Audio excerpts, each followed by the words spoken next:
तो आज से एक नई सीरीज़ का आरंभ हो रहा है जो कि लास्ट का ही सीक्वल होने वाला है। और हाँ, तो में से काफ़ी सारे लोगों के कमेंट आ रहे थे कि इसी सीरीज़ का आगे सीक्वल बनाया जाए, और काफ़ी के आ रहे थे कि नहीं, हमें एक नई सीरीज़ चाहिए। तो जिनको नई सीरीज़ चाहिए वो मेरे दूसरे चैनल पर जा करके दूसरी सीरीज़ को एंजॉय कर सकते हैं। लेकिन हाँ, उस चैनल में एक यही प्रॉब्लम है कि उसमें मैं कंसिस्टेंट नहीं रह पाऊँगा। लेकिन फिर भी मैं कोशिश करूँगा पूरी अपनी तरफ से कि मैं हर एक दिन छोड़ करके एक दिन उस चैनल पर भी वीडियो अपलोड करूँ। खैर, अब ये सीरीज़ लास्ट पार्ट का सीक्वल होने वाला है, तो मुझे तुम लोगों को इतना कुछ इंट्रोडक्शन देने की ज़रूरत नहीं है। तो लास्ट सीरीज़ के अंत में गोहान यूनिवर्स 11 में चला जाता है कुछ समय के लिए, और इटर्नल बीस्ट जग चुका होता है। अब उसके आगे, लेकिन उससे पहले तुम वीडियो को लाइक करो, और अगर तुम्हें ऐसे ही मांगा सुनने पसंद है तो चैनल को भी सब्सक्राइब कर देना, ताकि आगे आने वाली वीडियोज़ और सीरीज़ तुम्हें सबसे पहले मिल सकें। खैर, तो काफ़ी साल बीत जाते हैं और गोहान भी काफ़ी बड़ा हो चुका होता है। अब वो एक एडल्ट बन चुका होता है, लेकिन काफ़ी समय अपनी मदर चीची से दूर रहने की वजह से चीची बुल्मा के पास जाती है ये रिक्वेस्ट लेकर के कि वो वीस से ये कहे कि गोहान को वापस से अर्थ पे भेज दिया जाए, क्योंकि मैंने काफ़ी समय से गोहान को नहीं देखा है। बुल्मा चीची की भावनाओं को समझती है और वो वीस से कांटेक्ट करती है। बुल्मा वीस से कहती है कि वीस, क्या गोहान अब अर्थ पे वापस आ सकता है, क्योंकि चीची काफ़ी ज़्यादा परेशान नज़र आ रही है। वीस कहता है कि गोहान तो फ़िलहाल यूनिवर्स 11 में है, अगर उसको इस यूनिवर्स में आना है तो तुम्हें लॉर्ड जेनो से बात करनी होगी। तो चीची चिल्लाती है कि क्या अब आप इस हमारी जगह ये काम कर दोगे, क्योंकि हमें नहीं पता लॉर्ड जेनो कहाँ पे हैं। और चीची की आंखों में आंसू देख करके वीस का दिल भी पिघल जाता है। वो कहता है ठीक है, मैं लॉर्ड जेनो से इस बारे में बात करता हूँ। खैर, वहीं गोकू पूरी अच्छे तरीके से मल्टीवर्सेस को संभाल रहा होता है, और इस बार इटर्निटी गोकू के काम से काफ़ी ज़्यादा इम्प्रेस्ड होता है। तभी अचानक से गोकू और इटर्निटी के पास टाइम वीवर आता है। जिसको नहीं पता टाइम वीवर क्या है, तो time weaver basically time lines को कंट्रोल करता है, तुम ऐसा समझ सकते हो। वो हेल्प करता है टाइम लाइन को एक ही फ्लो में चलने के लिए। खैर, तो टाइम वीवर आता है गोकू और इटर्निटी के पास और कहता है कि क्या आप दोनों को पता है कि हमारी टाइमलाइन में कुछ समय से चेंजेस हो रहे हैं। इटर्निटी कहता है चेंजेस, आखिर कैसे चेंजेस। तो टाइम वीवर कहता है कि मैंने काफ़ी ज़्यादा कोशिश की टाइमलाइंस को सही डायरेक्शन में फ़्लो कराने के लिए, लेकिन एक पॉइंट पे आने के बाद काफ़ी सारे मल्टीवर्सेस और पैरेलल यूनिवर्सेस की जो टाइमलाइंस है वो मर्ज हो जा रही हैं। मुझे ये नहीं समझ में आ रहा है कि आखिर मेरे से ऐसी कौन सी मिस्टेक हो रही है जिसकी वजह से टाइमलाइन आपस में मर्ज हो जा रही है। क्या गोकू, आप ये पता लगा सकते हैं कि ये क्या प्रॉब्लम क्रिएट हो रही है। गोकू कहता है मुझे आखिर टाइमलाइन के बारे में कैसे ही कोई आइडिया होगा, मैं कैसे ही पता कर सकता हूँ आखिर क्या प्रॉब्लम हो रही है। तो टाइम वीवर कहता है कि आपको टाइमलाइन से कुछ भी रिलेटेड काम नहीं करना, बल्कि आपको ये देखना है कि आखिर इस एग्जिस्टेंस में ऐसी कौन सी चीज़ है जो कि बाधा क्रिएट कर रही है टाइमलाइंस में। तो गोकू कहता है कि ट्रिनिटी के जाने के बाद तो मुझे नहीं लगता कि आखिर हमारे एग्जिस्टेंस में कोई प्रॉब्लम हो सकती है जो कि टाइमलाइन को मर्ज करने पे मजबूर कर रही है। आखिर फिर ये कौन सी चीज़ हो सकती है। तो इटर्निटी कहती है गोकू, तुम्हें ही जा करके पता करना होगा आखिर ये कौन सी चीज़ है जो कि इतनी बड़ी बाधा क्रिएट कर रही है, क्योंकि अगर हमने इसको जल्द से जल्द नहीं रोका तो फिर सभी टाइमलाइन मर्ज हो जाएंगी और हमारे एग्जिस्टेंस में एक बहुत ही बड़ा केओस क्रिएट हो जाएगा। गोकू कहता है आप बिल्कुल चिंता मत करिए, मैं अभी जाता हूँ और उस चीज़ के बारे में पता लगाता हूँ। जिसके बाद गोकू चला जाता है उस एग्जिस्टेंस में उस बीइंग को ढूंढने जो कि इतनी इरेगुलरिटीज़ क्रिएट कर रहा है टाइमलाइंस में। खैर, वहीं जेनो की प्लेस पे ग्रैंड प्रिंस जेनो से कहता है कि लॉर्ड जेनो, क्या अभी तक आपको पता चल पाया कि फ्रीज़ा आखिर क्यों मना किया था डिस्ट्रॉयर बनने से, और आखिर आपने किसको सोचा है नेक्स्ट डिस्ट्रॉयर बनाने का। तो जेनो कहता है कि मुझे अभी तक नहीं समझ में आ रहा है कि आखिर मुझे किसे बनाना चाहिए, लेकिन ग्रैंड बीस्ट काफ़ी समय बीत चुका है और जिरन ने कुछ किया नहीं अभी तक, तो मुझे नहीं लगता कि जिरन कुछ बुरा करना के बारे में सोच रहा था हमारे मल्टीवर्स के बारे में, क्योंकि अगर उसे कुछ बुरा करना होता तो अब तक वो कर चुका होता। ग्रैंड बीस्ट कहता है आपकी बात तो बिल्कुल ठीक है, लेकिन मेरे माने तो मुझे लगता है कि वो गोहान की वजह से शांत है। तभी वहाँ पे वीस आता है। वीस जेनो से कहता है कि लॉर्ड जेनो, अभी फ़िलहाल मुझे आपसे बहुत ही ज़्यादा ज़रूरी काम है। जेनो कहता है आखिर कैसा काम।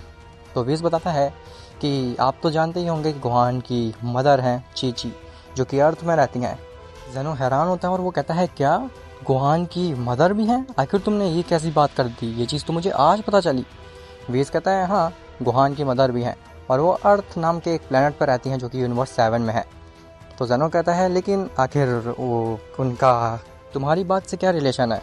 तो वीस कहता है कि वो चाहती हैं कि उनका बेटा वापस से अर्थ में आ जाए और उनकी आंखों में इतने ज़्यादा इमोशन थे कि जिन्हें देख करके मैं पिघल गया और मैं आपके पास आ गया।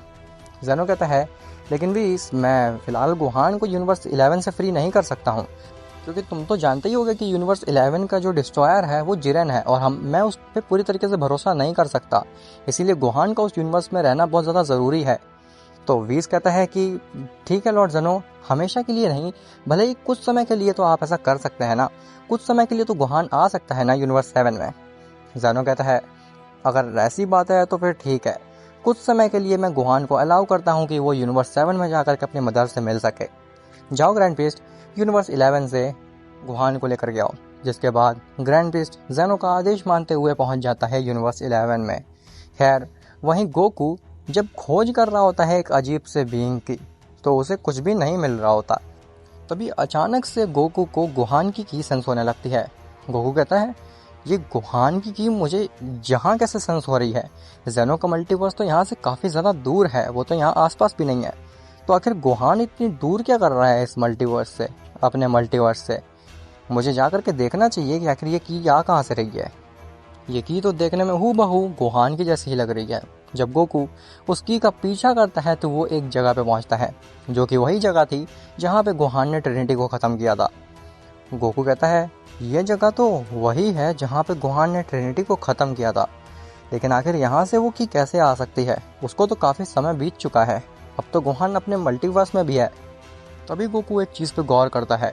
वो देखता है कि सामने इटर्नल बीस्ट नहीं है, जिसे देख करके गोकू के भी पसीने छूट जाते हैं। गोकू कहता है ऐसा नहीं हो सकता, आखिर ये इटर्नल बीस्ट कैसे जग गया? ट्रिनिटी तो ख़त्म हो गए थे, उसके बावजूद भी ये इटर्नल बीस्ट कैसे जग गया और वो यहाँ से कहाँ चला गया? मुझे जल्द से जल्द जा करके ये बात इटर्निटी को बतानी होगी। जिसके बाद गोकू बहुत घबराया हुआ पहुँचता है इटर्निटी के पास, जहाँ पे टाइम वीवर भी होता है। टाइम वीवर कहता है आखिर तुम इतने घबराए हुए क्यों लग रहे हो? तो गोकू कहता है कि इटर्निटी, वो इटर्नल बीस्ट जग चुका है। इटर्निटी कहता है तुम्हारा मतलब क्या है? तो गोकू कहता है कि अभी मैं वहाँ गया था जहाँ पे गोकू ने इटर्निटी को मारा था, जहाँ पे इटर्नल बीस्ट भी था, लेकिन अब वो उस जगह पे नहीं है। इटर्निटी कहता है ऐसा पॉसिबल ही नहीं हो सकता है, तुम क्या मजाक कर रहे हो? गोकू कहता है आपको अगर मेरी बात पे विश्वास नहीं होता तो आप मेरे साथ चलिए। इसके बाद गोकू इटर्निटी और टाइम वीवर के साथ जाता है उस जगह पे जहाँ पे देखते हैं इटर्निटी कि सच में इटर्नल बीस्ट नहीं है। और ये चीज़ देख करके इटर्निटी भी एकदम दंग रह जाते हैं, उसी के साथ टाइम वीवर भी एकदम दंग रह जाता है। टाइम वीवर कहता है अच्छा, तो ये चीज़ है जो कि टाइम लाइन्स में इतनी इरेगुलरिटीज़ क्रिएट कर रही है, जो कि टाइम लाइन को मजबूर कर रही है मर्ज होने पे। लेकिन आखिर ये इटर्नल बीस्ट गया कहाँ पे? तो इटर्निटी कहता है गोकू, मुझे लगता है कि ट्रिनिटी ने कुछ बहुत ही चालाकी वाला काम किया था, जिसकी वजह से इटर्नल बीस्ट जग गया। अब आखिर हम क्या कर सकते हैं इसे ख़त्म करने के लिए, क्योंकि इसे रोक पाना तो एकदम ही नामुमकिन है। और अगर हमने जल्द से जल्द कुछ नहीं सोचा तो हो सकता है इटर्नल बीस्ट हमारी पूरी एग्जिस्टेंस को धीरे धीरे करके कंज्यूम कर ले। खैर, वहीं ग्रैंड प्रीस्ट गोहान को लेकर के पहुंच जाता है जेनो के पास, जहां से वीस गोहान को लेकर के पहुंचता है यूनिवर्स 7 में। वजीटा और ब्रोली जैसे ही गोहान को देखते हैं वो एकदम खुश हो जाते हैं। वजीटा कहता है गोहान, आखिर तुम्हारा यहाँ पे दोबारा कैसे आना हुआ? तुम तो काफ़ी ज़्यादा बड़े हो चुके हो और तुम तो यूनिवर्स 11 में थे ना। तो गोहान कहता है कि हाँ, मेरी मदर ने मुझे बुलाया है तो मुझे आना ही पड़ा, और मुझे लगता है कि लॉर्ड वीस अब हमें चलना चाहिए अर्थ की तरफ। वीस कहता है वजीटा और ब्रोली, क्या तुम चाहते हो अर्थ का फूड एंजॉय करना? वजीटा कहता है हाँ क्यों नहीं, हम काफ़ी समय से वहाँ पे नहीं गए हैं। तभी वहाँ पे बीरस भी आता है। बीरस कहता है क्या तुमने अर्थ के फूड के नाम लिया और मुझसे नहीं पूछा तुम लोगों ने? क्या तुम लोगों को इरेज होना है? वीस कहता है कि लॉर्ड बीरस मैं आपसे पूछना ही आ रहा था। बीरस कहता है घबराओ नहीं, मैं किसी को इरेज नहीं कर रहा। जिसके बाद वीस गोहान, ब्रोली, वजीटा और बीरस सभी को लेकर के पहुँचता है अर्थ पे, जहाँ पे गोहान अपनी मदर चीची से मिलता है और सभी लोग मिल करके वहाँ पे फूड एंजॉय करते हैं। खैर, वहीं यूनिवर्स 11 में जिरन के पास सभी प्राइड ट्रूपर्स आते हैं, जो कि जिरन के सामने झुक जाते हैं और उनके सर में पसीना आ रहा होता है। जिरन कहता है तो फिर क्या इन्फॉर्मेशन लाए हो तुम लोग मेरे लिए?